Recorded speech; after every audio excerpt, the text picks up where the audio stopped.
Boa noite, seja bem-vindo ao programa Parlamento. Hoje, com deputados da Assembleia Regional, são convidados desta edição Elvio Encarnação, do PSD, Elvio Sousa, do JPP, Lino Abreu, do CDS e José Manuel Coelho, do PTP. Tema central para o programa de hoje, o Orçamento da Região e Plano, documentos que vão estar em discussão na próxima semana na Assembleia Regional. Ainda a visita de Miguel Albuquerque, o Presidente do Governo Regional, está na África do Sul. Antes de avançarmos para estes temas, uma nota prévia para ouvirmos a opinião dos deputados sobre as nomeações de Natal. José Manuel Coelho, comece por si. Imagino que já deu uma passagem, ainda que seja breve, pelo Funchal. Qual a sua primeira impressão? Boa noite, senhores telespectadores.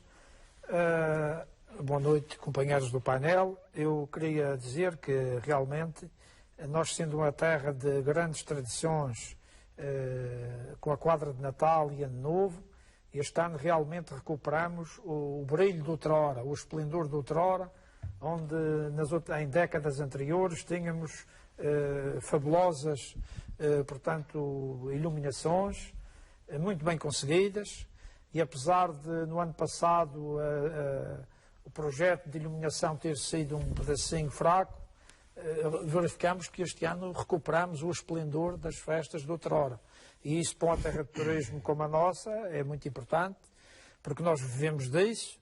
É nesta altura que os hotéis estão todos cheios, que se verifica mais movimento na região, mais dinheiro que entra, e é de louvar, nós estamos satisfeitos com isso. Portanto, nota positiva da sua parte para as nomeações deste ano.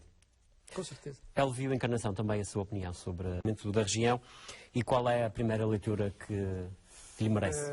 Eu queria chamar a atenção dos madeirenses, dos porto-santenses e os imigrantes que nos ouvem, porque aqui fala-se muito em números, milhões para cá, milhões para lá, e como aqui bem falou o senhor deputado Lino Abreu, digamos, é o melhor especialista que temos cá na mesa, neste painel, em relação aos números, em relação a finanças públicas, é um expert na matéria, mas eu queria chamar a vossa atenção para o seguinte, para terem uma ideia da grandeza destes números.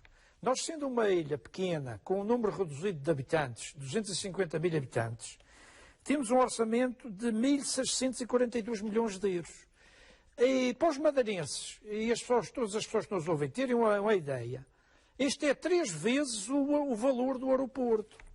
O aeroporto da região autónoma, esta ampliação nova do aeroporto, teve um custo global de 536 milhões de euros.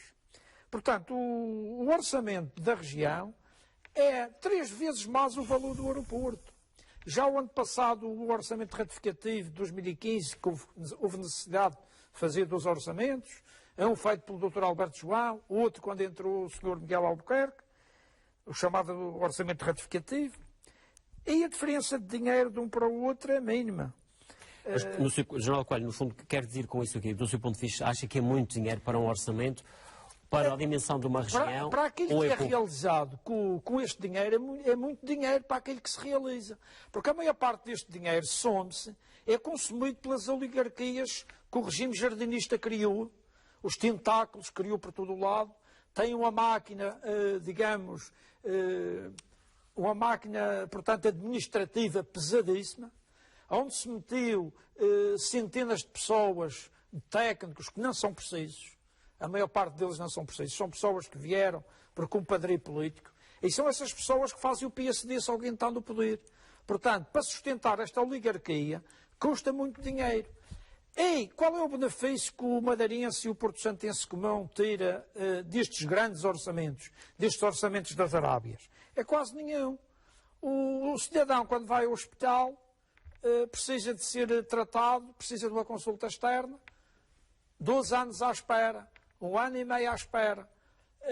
Significa que grande parte deste dinheiro não se investe na saúde. Ele consome-se pelos canais burocráticos da oligarquia do PPD, eles comem aquilo tudo, como diz o Zeca Afonso, e no que toca ao benefício para o cidadão, pouca coisa aparece.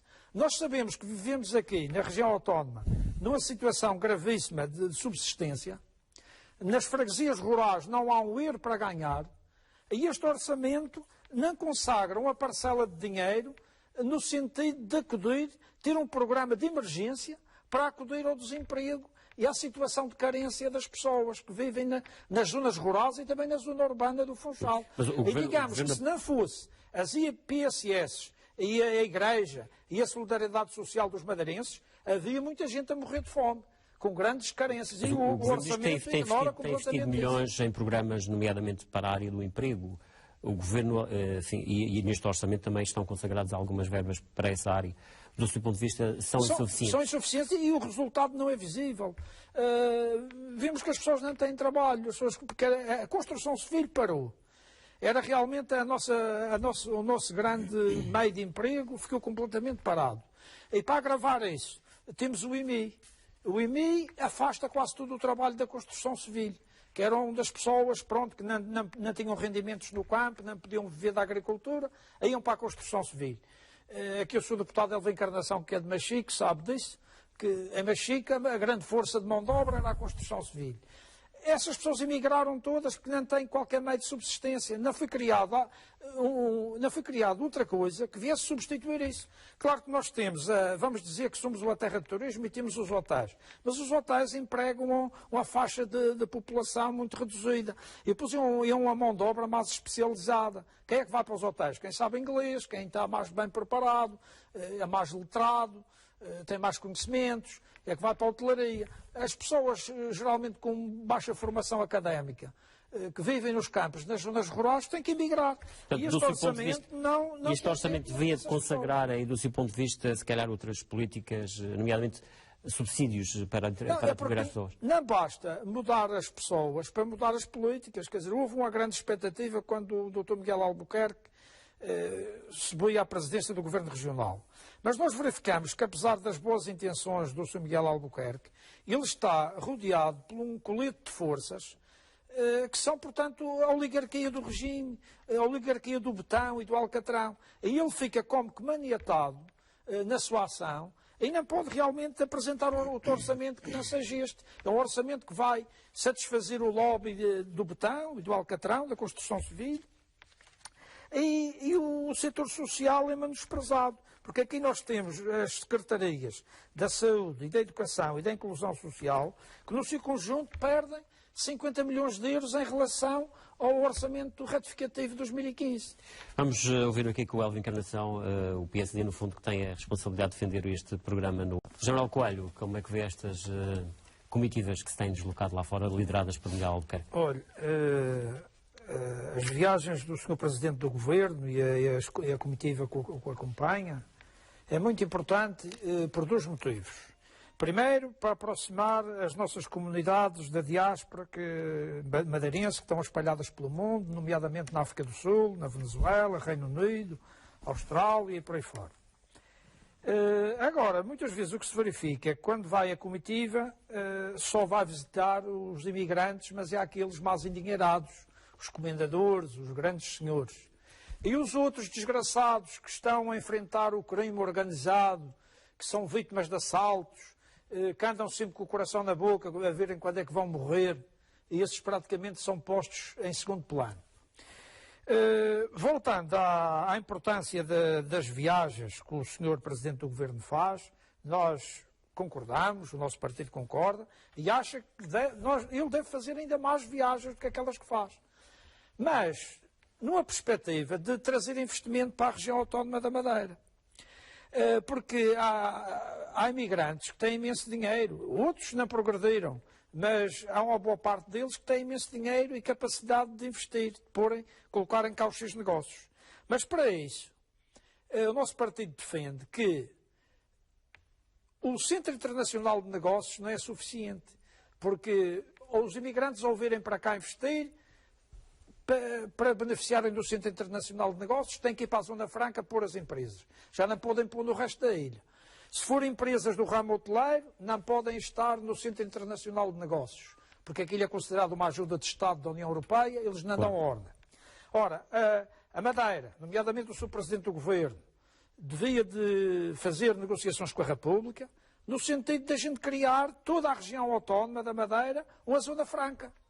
Porque então aí o imigrante vinha cá, punha o seu negócio, ou no ramo da hotelaria, ou no ramo dos seguros, ou no ramo da banca, ou na indústria, ou enfim na área de serviços, e pagava 5% de IRC. Atualmente vai pagar 30%, quase 30% de IRC. Ninguém vem para cá naquela velha questão do tal Estatuto Fiscal da região que é preciso ser discutido. O nosso partido é contra os paraísos fiscais, mas nós aqui na Madeira, a nossa região é demasiado pequena para impor aos capitalistas o fim dos paraísos fiscais. Já que eles existem, vamos beneficiar dele. Aproveitar eventualmente o que de bom tenha, não é? Mas fazer da Madeira uma zona franca, toda ela, porque aí o nosso problema de emprego e de dificuldades económicas desapareceu. Elvio Encarnação, também a sua opinião, a sua análise a estas áreas, saúde, educação, enfim, as questões sociais. Justamente, como aqui te foi dito pelos meus companheiros, a Secretaria da Saúde tem 238 milhões,8 orçamentados. A educação, como já foi referido aqui pelo Sr. Deputado Lino, 352 milhões. A secretaria mais pobrezinha é a Secretaria da Inclusão e Assuntos Sociais, que tem 36,8 milhões. Ora, estas três secretarias, como disse há pouco, perdem, no seu conjunto, 50 milhões de euros em relação ao orçamento retificativo do ano passado. E com isto, nós não podemos aceitar isto, por exemplo, não estamos de acordo, porque aqui aparece a Secretaria das Finanças, que é, portanto, dirigida pelo Sr. Secretário Rui Gonçalves, dispõe para gastar a maior fatia do bolo, que são 583 milhões de euros. Ora, ele fica com a parte de leão das verbas para distribuir. Acontece que estas verbas, uma grande parte delas, vai para o setor do betão, os lobbies do Alcatrão, e vai para as parcerias público-privadas. Mas, curiosamente, aí no setor do betão, como refere, até o investimento não é considerável, porque há, por exemplo, obras para concluir e que o Governo diz que não tem dinheiro para concluir, nomeadamente a Via Expresso do Norte, por exemplo. Mas, repare, o nosso partido defende que, e vamos defender isso na discussão do orçamento, é que um orçamento megalómano para uma ilha tão pequena, com tão poucos habitantes, vamos defender que este dinheiro chega perfeitamente para nós termos, no caso da educação, passes gratuitos para todos os alunos, a escola gratuita, a escola pública, e a alimentação gratuita e os livros, os manuais escolares.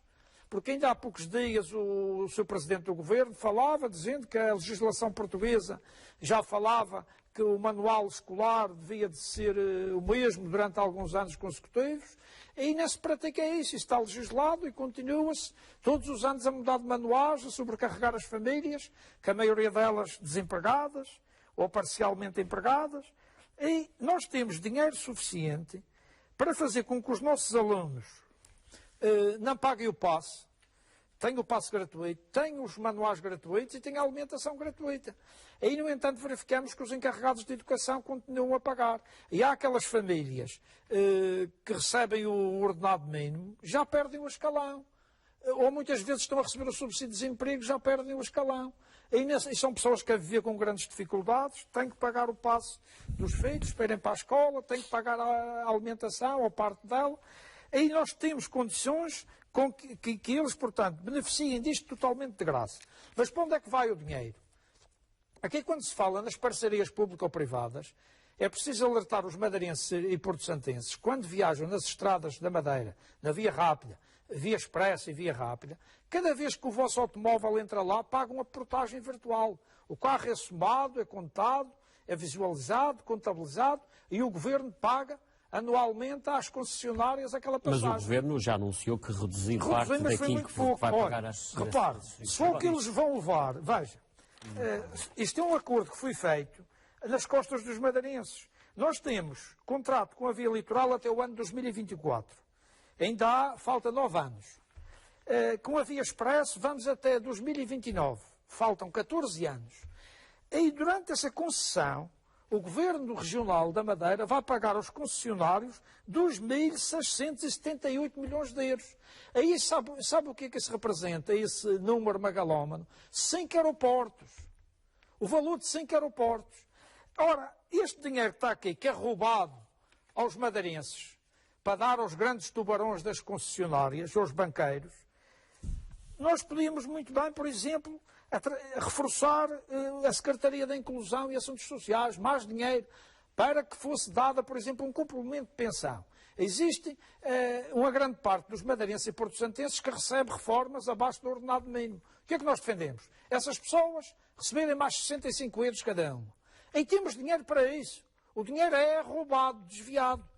Aí depois, nós temos aqui à frente das finanças um senhor que não inspira confiança. É um senhor que, juntamente com a sua Ventura Garcês, foi responsável pela ocultação de 2.000 facturas, 1.100 milhões de euros, que foram desviados do orçamento regional, fora da vigilância do Tribunal de Contas, e que foram gastos para satisfazer os lobbies do Botão e do Alcatrão, em obras megalómanas, muitas delas que são autênticos elefantes brancos. E depois, este senhor não vai preso. Está a dirigir as finanças da região, que é cúmplice de roubos que se fizeram, do desaparecimento, de escondido deliberadamente 2.000 facturas. E depois, vê-se a hipocrisia da justiça. Começaram a investigar que aquela mega operação Cuba Livre, fez-se um grande espetáculo com isso, e agora, acaba o processo. Um processo que não teve pernas para andar. Não teve pernas para andar, assim. Veio aqui para a Madeira, deixou de estar no Departamento de Investigação e Ação Penal do Continente, da República, veio aqui para a Madeira para ser arquivado, que os senhores juízes a quem vai ser entregue esse processo vão arquivar, que são todos do PPD, como se sabe. Vamos ouvir Elvio Encarnação relativamente a estas duas